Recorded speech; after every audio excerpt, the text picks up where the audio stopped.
They called it a field piece in a polite joke.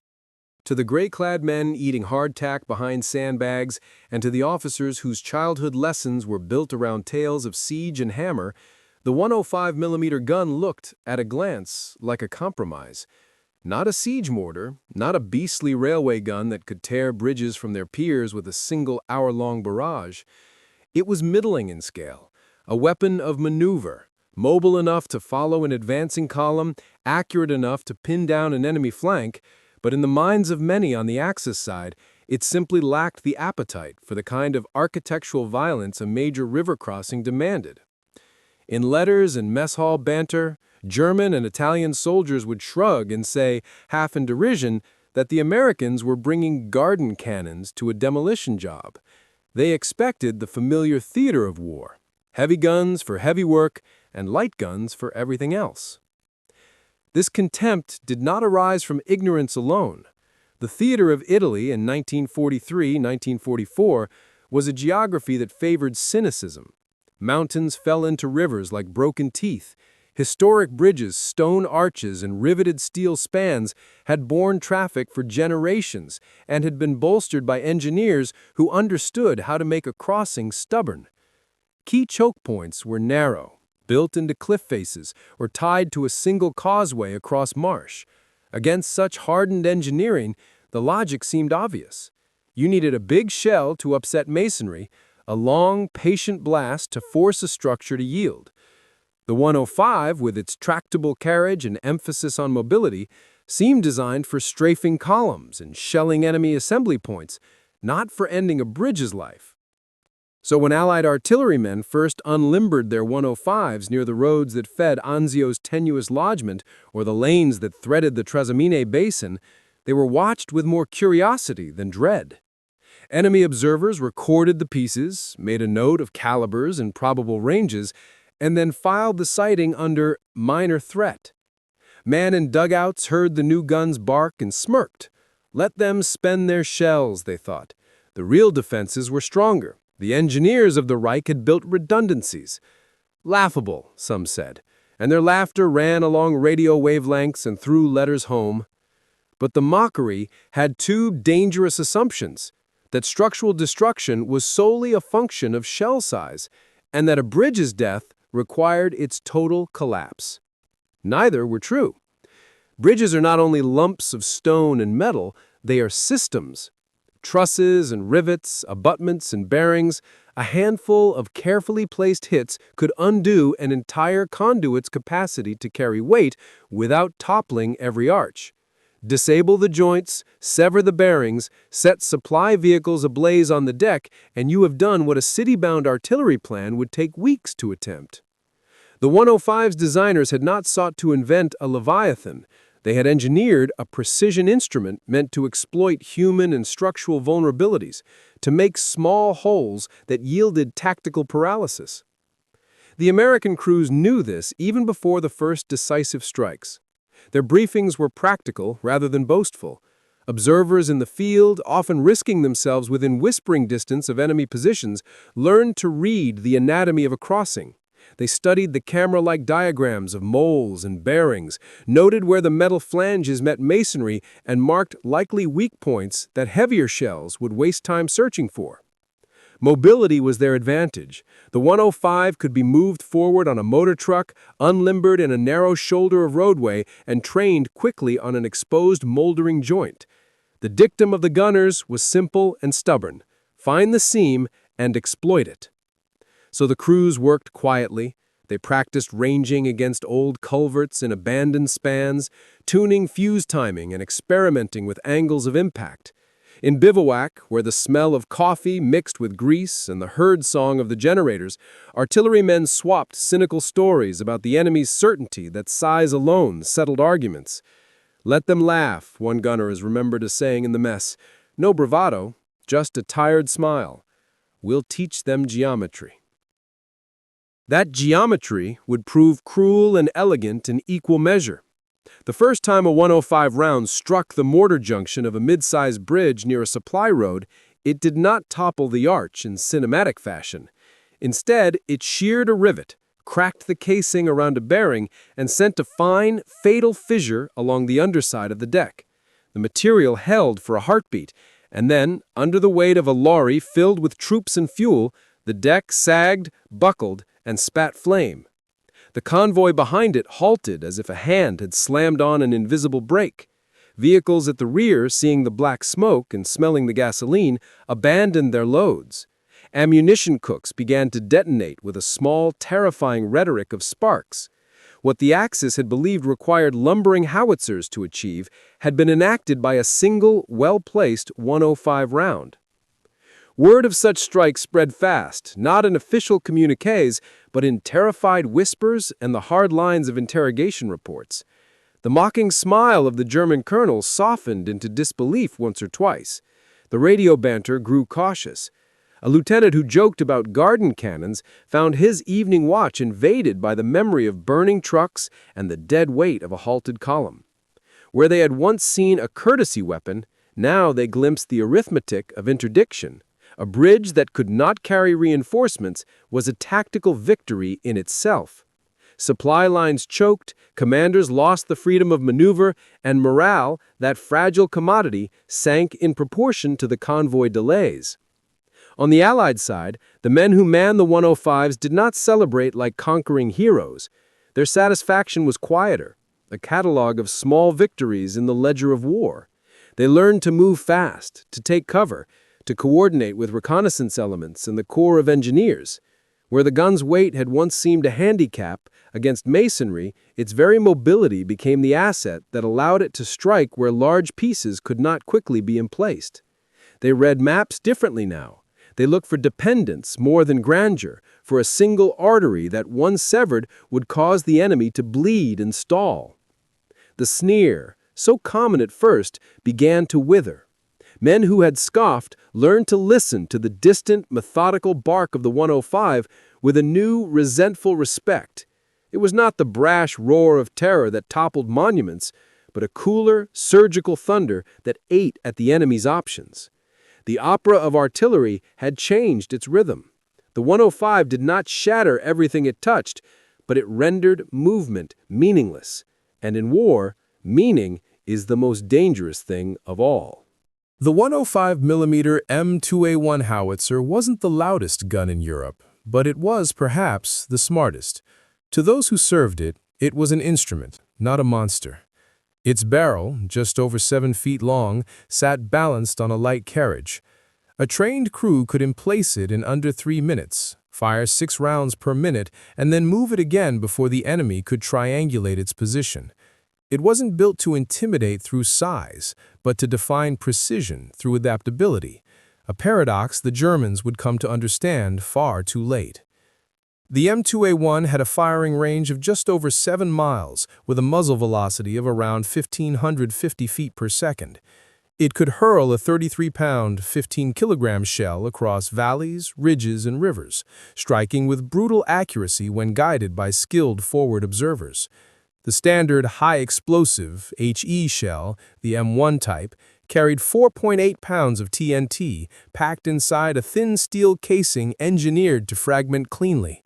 Upon detonation, it sent steel splinters screaming in every direction at speeds exceeding 3,000 feet per second, enough to shred vehicles, unarmored emplacements, and human flesh alike. But its most dangerous gift was pressure, the invisible wave that could break concrete, split seams, and rattle bolts loose on the kind of bridges the Axis considered unbreakable. To understand the 105's genius, one must look not at the shell, but at its arc. Unlike larger, flatter-firing guns, the 105 was designed for flexibility. It could lob shells in high parabolic trajectories, letting gravity itself do the killing. Instead of battering a bridge from the front, it rained destruction from above, striking weak points, decks, junctions, fuel trucks that were never meant to take vertical impact. On the open plains of northern Italy, where mountains funneled every road toward a river or viaduct, that capability made it a scalpel in the hands of men who knew anatomy. American artillery doctrine had evolved around the idea of indirect fire, the notion that one could destroy without being seen. By 1943, this concept had matured into a dance of mathematics, communication, and nerve. The gunners rarely saw what they killed.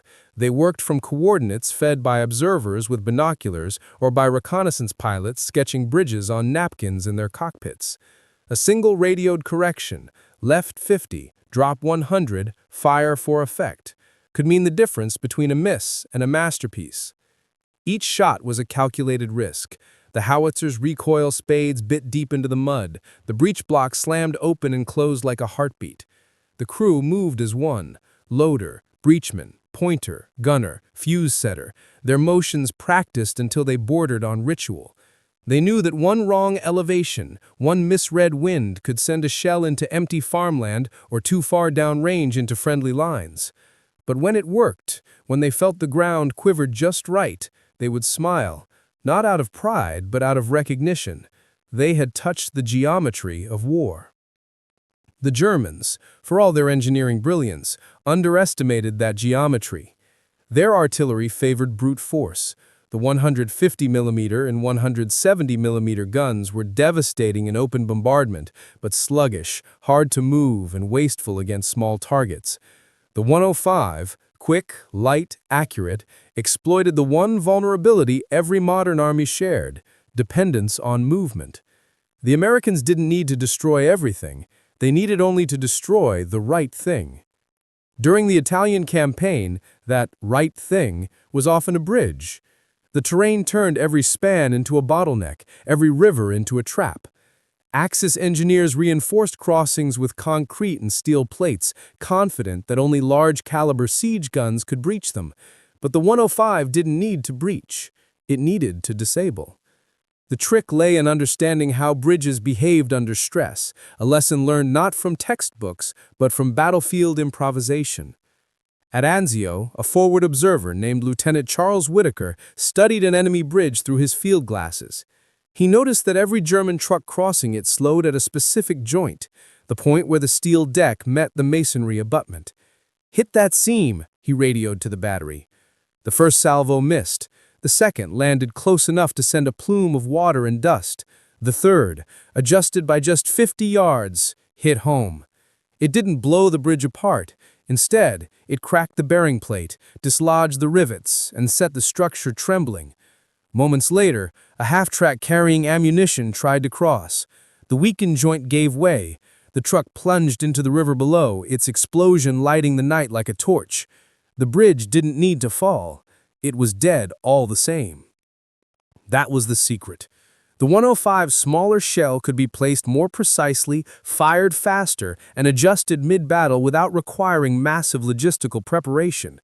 The Americans learned to fire in sequences, 3 shells per bridge span, each spaced by 10 seconds. The first jarred the structure, the second exploited the vibration, and the third finished the job.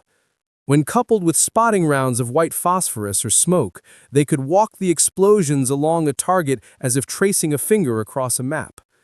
To the engineers who worked alongside them, this cooperation between artillery and reconnaissance was revolutionary. The U.S. Army Corps of Engineers, often derided as mere builders and roadmen, became the silent partners in destruction. They advised gunners where to aim for maximum crippling effect, then sealed the enemy's fate by mining secondary roads, detonating culverts, or felling trees to block detours. It was a symphony of precision. The 105 firing, the engineers waiting, the sky briefly silent before the echo rolled back from the valley walls. And when the smoke cleared, there was always the same image. A bridge, half standing, twisted and smoking, its deck sunken like a broken spine. To the Germans, this was infuriating. To the Americans, it was art. A German after-action report recovered from the Trasimene sector read bitterly. The enemy artillery employed small-caliber field guns, but with unacceptable precision. Their fire did not demolish, it paralyzed. Road junctions and bridges were rendered useless with minimal expenditure. It is as if they see through the smoke. That precision was not magic. It was the product of discipline and trust. Every 105 crew had spent months learning the language of trajectory and time. They knew that war was not only about explosions, it was about placement. When a bridge fell silent after a 105 barrage, the message was unmistakable. Intelligence, coordination, and restraint had triumphed over arrogance. By the end of 1943, the Germans no longer laughed at the 105. They had learned the hard way that small calibers could speak with devastating eloquence. The weapon they once mocked had become a whisper of death, a weapon that didn't need to roar to be feared. But the gun's full potential, the proof that its precision could rewrite the rules of destruction, would only be realized in the battles to come, when the fields of Anzio and Tresimain turned into testing grounds of nerve, ingenuity, and sacrifice. There, the 105 would stop being just a gun. It would become a legend. One shell, one bridge, one turning point at a time. It began in the rain. The Italian sky, heavy with February mist, hung low over the coastal marshes of Anzio. Every sound, boots squelching in the mud, the metallic cough of engines, the whisper of distant artillery, was swallowed by fog. To the German commanders watching through binoculars, the American positions looked pinned and fragile. They believed the Allied beachhead could be strangled with one coordinated strike. Supply lines were thin, bridges few, and the terrain unforgiving. "Cut their roads," General Eberhard von Mackensen told his staff. "They will wither where they stand." But someone else had thought the same, and faster. On the American side, Battery C of the 33rd Field Artillery Battalion had been awake since before dawn. 6 105mm howitzers sat hidden under camouflage nets of burlap and mud, barrels angled toward the faint silhouette of the Aprilia Cisterna Bridge, a lifeline for the enemy's counterattack. The bridge was old Roman stone under German steel, a hybrid of centuries of empire, and it carried everything: fuel, ammunition, reinforcements. The men who served the guns didn't know its history, only its coordinates: grid 279, 845, elevation 22 degrees, fuse delay 0.15 seconds. Lieutenant Charles Whitaker, the same forward observer who had cracked the Trasimene Bridge weeks before, crouched in a church tower half a mile away, peering through his scope as the dawn broke, pale and silver. His voice on the radio was calm. "Battery C, this is Spotter 2. You may fire when ready." The order traveled through static, through human hands, through the hiss of fuses and the tightening of muscles. Then came the first report. Thud! The ground trembled. Shell number 1 traced a perfect arc through the fog, vanishing into silence. A heartbeat later, the horizon bloomed orange. Left 20, drop 50, fire for effect. The second shell landed directly on the bridge's northern abutment. The observers saw a burst of dust and metal, then a cloud of smoke rising like ink in water. Whitaker's pencil scratched quickly on his notepad. Bearing shifted, bridge struck, target confirmed. From behind the lines, Sergeant Paul DeLuca, the battery's chief of section, shouted over the roar. "Load, fuse same." The crew moved like a single body. One man swung the breech, another shoved the shell in, a third adjusted the traverse. Sweat mingled with rain and oil. They didn't look at the sky, they looked at their gun, at their captain, at each other. The third volley came like punctuation. 6 shells, perfectly timed, landed across the bridge's deck in 10-second intervals. The structure shuddered. German trucks had just begun crossing, the first carrying ammunition, the second fuel. The 5th shell hit between them. The explosion tore open the convoy like paper. Fire leapt upward, devouring the trucks in seconds. The smoke rose black and thick, the color of burned rubber and oil. By noon, the bridge was impassable. Its arch still stood, stubborn as bone, but the roadway was gone, a twisted ribbon of steel and stone. The German counterattack stalled. The radio chatter that morning, once confident, turned frantic. Roadblocked, bridge destroyed, vehicles burning. The words carried over open channels before they were drowned by static. That day, the 105 proved what the engineers had suspected all along. You didn't have to erase a structure to end its usefulness. You only had to hurt it where it mattered most. Meanwhile, 150 miles north, another drama unfolded near Lake Trasimene, the same region where Hannibal had ambushed a Roman army 2 millennia earlier. Now, in June 1944, the battlefield echoed with a different thunder. German armored units retreating from Rome were funneling across the Pasignano Bridge, a slender crossing of iron beams over a swollen river. It was the last route before the Allies could cut them off completely. The U.S. Army Corps of Engineers, working with a forward element of the 91st Infantry Division, planned a coordinated strike. The engineers would plant charges on the western abutment once the enemy withdrew, while the 105mm batteries would fire from the ridge to the east to cover them and, if possible, destroy the bridge outright. It was a mission written in pencil, smudged by rain and risk. At 1600 hours, the observers spotted movement. 2 German half-tracks followed by a Panther tank. The engineers froze, pressed against the mud. Above them, the American guns opened up. The 105s fired in sequence, single shots, slow and deliberate. The first rounds landed short, throwing fountains of water. The Germans hesitated, scanning the horizon. The next volley found its mark. The second shell struck the midpoint of the bridge. The explosion sent beams twisting upward like ribs. The Panther lurched forward, then stopped, its treads jammed in the wreckage. The tank commander shouted orders. The driver reversed. A third round hit the far abutment, collapsing a section of decking. The Panther slid sideways, teetered, and then fell, nose first, into the river below. The engineers watched in disbelief. Their charges were no longer needed. The 105s had done the job. "Jesus Christ," one of them whispered. "They blew it clean without even touching it." When the firing stopped, the valley went eerily still. The only sounds were the creak of twisted iron and the hiss of steam rising from the burning tank.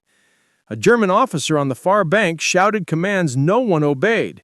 His men stared across the water at the wrecked span, at the bridge that had been their lifeline.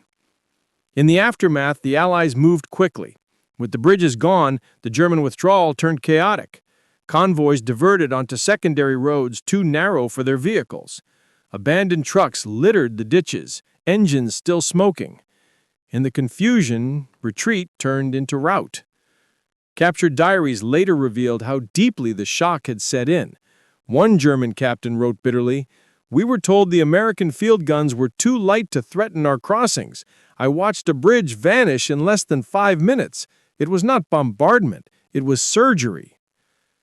For the men who had fired the 105s, it was vindication, not of arrogance, but of craftsmanship.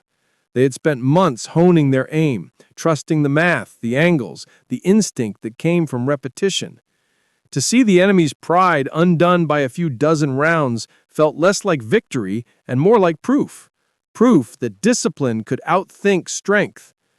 As the smoke cleared over Anzio and Trasimene, even the engineers, hardened men who built and destroyed with equal precision, stood silent for a moment, watching the remains of their work drift downriver.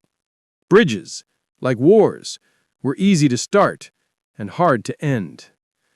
When word of the twin strikes reached headquarters, one staff officer simply nodded and said, "They mocked the 105. They won't again." From then on, no German convoy crossed a bridge within range of an American howitzer without glancing up at the hills, waiting for the sound of thunder that never missed its mark. War is often remembered in tonnage, calibers, ranges, payloads, but its victories are written in inches and human will. Behind every thunderous 105mm shell fired at Anzio or Trasimene was not just a weapon, but a collection of nerves, sweat, and breath, the men who served the gun.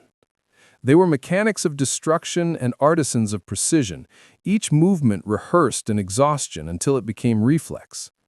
Yet even perfection needed courage, because the 105's brilliance depended not on size, but on how far its crew dared to bring it forward. The Italian campaign forced artillerymen into a new kind of war. Mountains that devoured sound and valleys that hid the enemy's approach meant they had to fight close, dangerously close.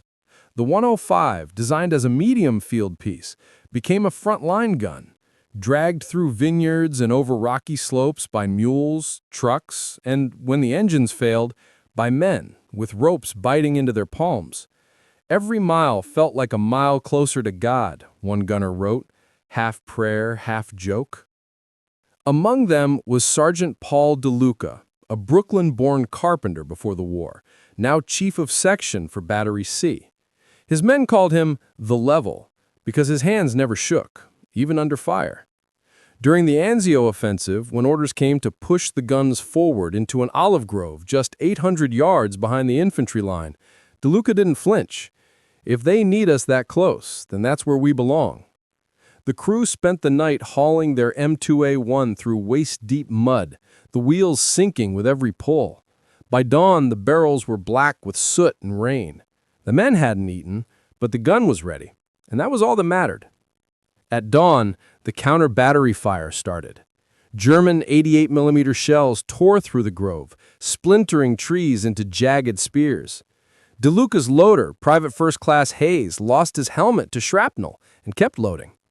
The spotter's radio went dead, so they fired by dead reckoning, adjusting by instinct, counting seconds between report and impact. "She walks true," Hayes muttered, as another shell left the barrel, the sound swallowed by the forest.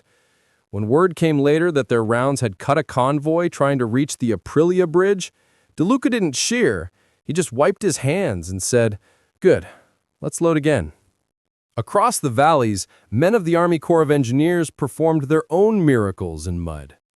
If the artillery was the hammer, the engineers were the hand guiding the blow. They built, they destroyed, and sometimes they did both in the same hour. Their mission during the Italian campaign was brutal in its logic. Deny the enemy mobility. Bridges that had once been lifelines became death traps, and it was the engineers' job to make sure the 105s knew exactly where to aim. Captain Ernest Mallory, commanding an engineer platoon near Trasimene, recalled one of those nights.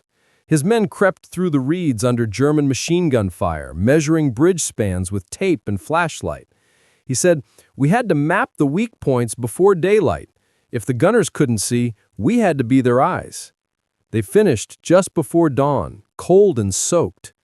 2 hours later, the 105s opened fire using coordinates they had risked their lives to gather. The bridge collapsed by noon.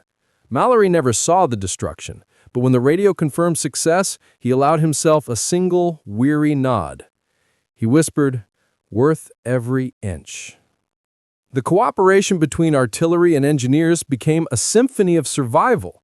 Forward observers like Whitaker relayed positions, engineers confirmed targets, and gunners translated those details into controlled fury. Each group trusted the other absolutely. There was no room for ego, no margin for error. A misplaced shell could kill a friendly patrol as easily as the enemy. Theirs was a partnership forged not by orders, but by necessity. On the ground, it looked like chaos. Men shouting over radio static, trucks stuck in ditches, shells screaming overhead. But inside that chaos was order, a rhythm that could only exist among those who had lived too long in danger. One artillery lieutenant described it years later. It was like jazz. Everyone had their part, and when it came together, you just knew. You didn't think about fear until it was over. Fear, of course, was always there. The gunners rarely admitted it, but it haunted the quiet between salvos. Every time the breech slammed shut, every time the fuse hissed, they knew the next shell might bring retaliation. German counter-battery crews were relentless, their 150s and 170s hunting flashes on the horizon. Entire batteries vanished under sudden fire. A misjudged emplacement, a delay in movement, and the world would end in dust and flame. Still, they fired. Courage in that world wasn't loud. It was in the loader's steady hand, the gunner's voice cracking from smoke, the engineer who crawled back for one more measurement under a bridge ready to fall. It was the quiet handshake between branches that normally never met, artillerymen thanking engineers for a map that saved lives, engineers thanking the guns that erased a crossing they marked hours before. When the bridges at Anzio and Trasimene finally fell, the story spread faster than official reports. Rumors told of phantom gunners who could thread shells through fog, of engineers who could smell steel fatigue from a mile away. The truth was simpler and more human. It was trust. Trust built in mud, under fire, through sleepless nights and impossible odds. In one small Italian town near the Tiber, villagers watched an American battery pass after the fighting. Their children ran alongside the column, touching the barrels as if they were relics.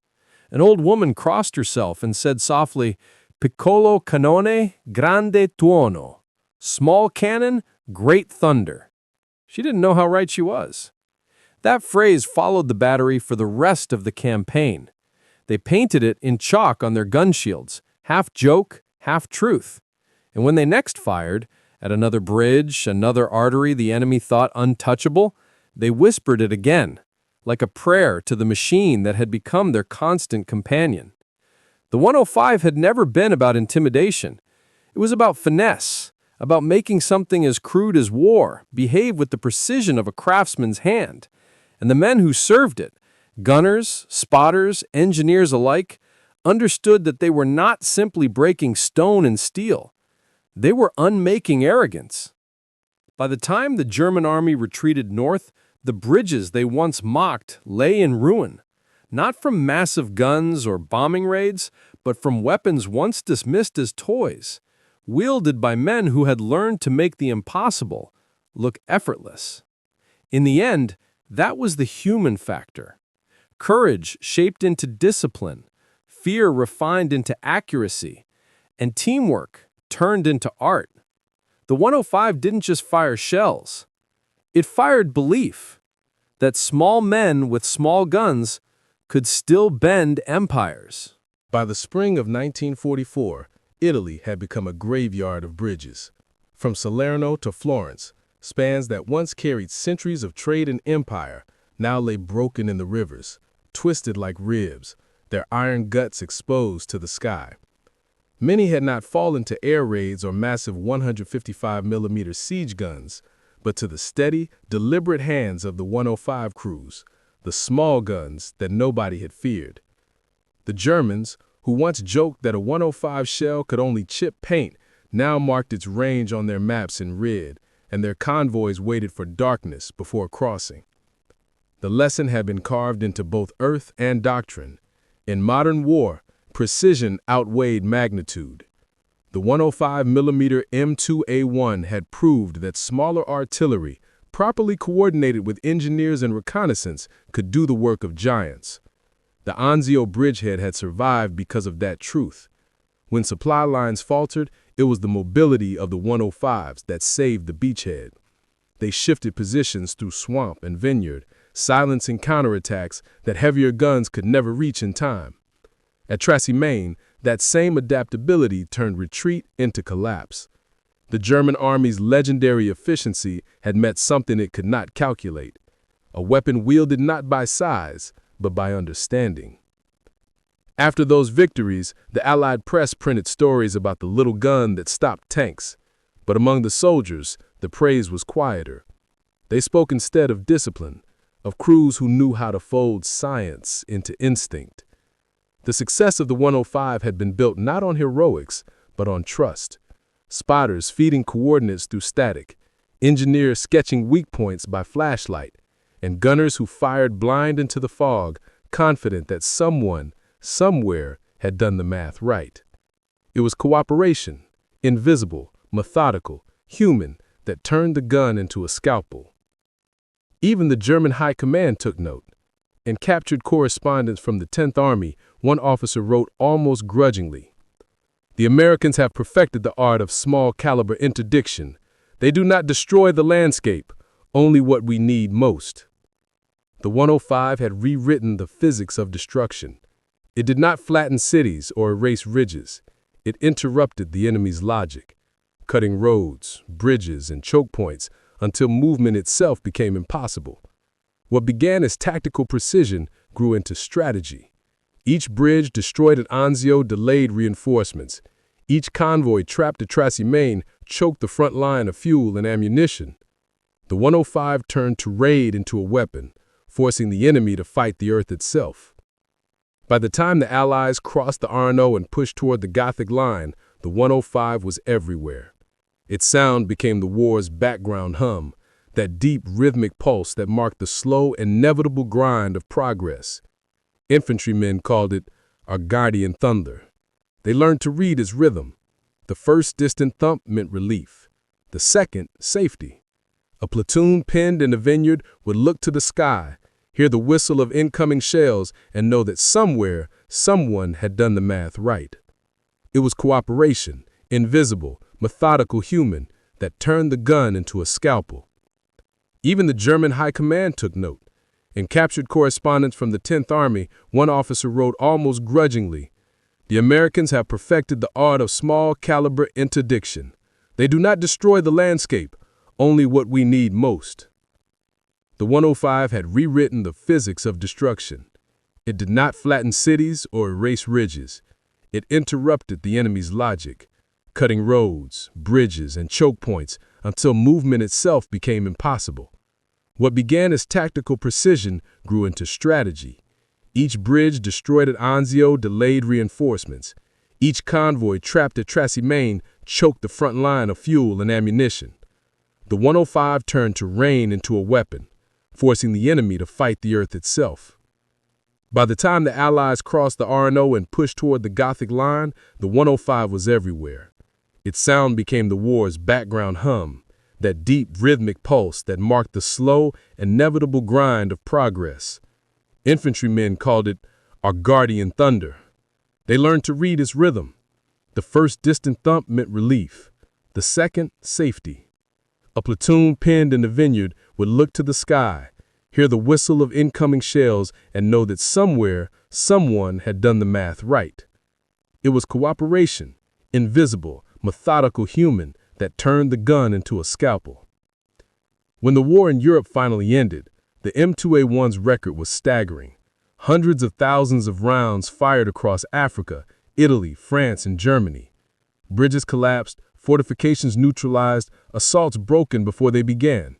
It had become the backbone of Allied artillery doctrine, a symbol of American efficiency and engineering.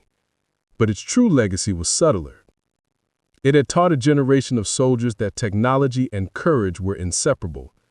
Precision, after all, demanded nerve. In the years that followed, armies around the world studied the 105's campaign reports.